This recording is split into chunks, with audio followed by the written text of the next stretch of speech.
In order to answer this question, keep this important concept in mind. Liability insurance is purchased to protect your assets. The more assets you have, then the more liability insurance you should purchase. Likewise, everyone should consider their own specific financial circumstances when deciding how much car insurance to purchase. When you buy auto insurance, your policy has certain limits up to which they will provide coverage. For instance, in Texas, the minimum liability limits for personal injuries are $30,000 per person, not to exceed $60,000 per accident. This means that your policy will provide up to $30,000 per accident for any individual claimant, but will not pay more than $60,000 for any accident in the event there are multiple injured claimants.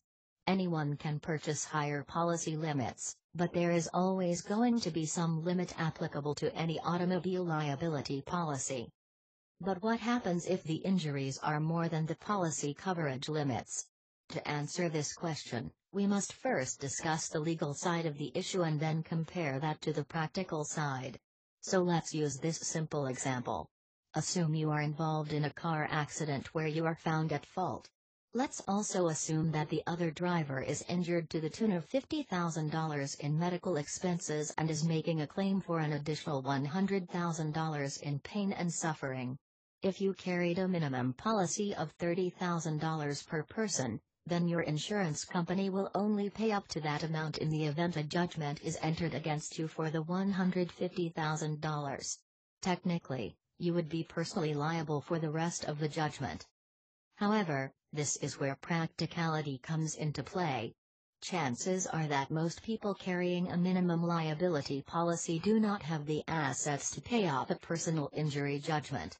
The injured claimant's attorney also knows that if a judgment is obtained against you for $150,000, it is probably worthless beyond the amount payable under your auto insurance policy. Therefore, a personal injury attorney in these situations will make a demand upon your insurance company for payment of the policy limits as full and final settlement of the injured person's claims. If your insurance company agrees to pay the policy limits, then the case is settled and you are off the hook. Most, if not all, injury attorneys know that their best chance of collecting any money for their injured client is from the proceeds available under the liability policy. I am not suggesting that everyone should purchase only the minimum policy limits. If the injured claimant's attorney is doing his homework, the attorney will probably do an asset check on the liable party before making a demand for the policy limits. The reason for this is that the attorney may not be willing to settle for the policy limits if the liable party has substantial non-exempt assets. In this case, it might be in the client's best interests to pursue the liable party's assets rather than just settle for the policy limits. Such assets might include boats, RVs, rent houses, lake houses, land, savings accounts, stocks, bonds, investment portfolios, and any other assets beyond that of the average middle-class household. This brings us back to the original rule of thumb: the more assets you have, then the more insurance you should purchase.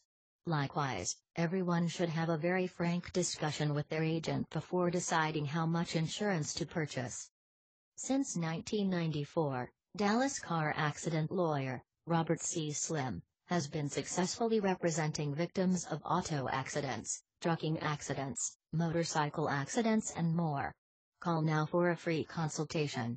No fees unless you collect. Share this video and subscribe for more interesting auto insurance tips.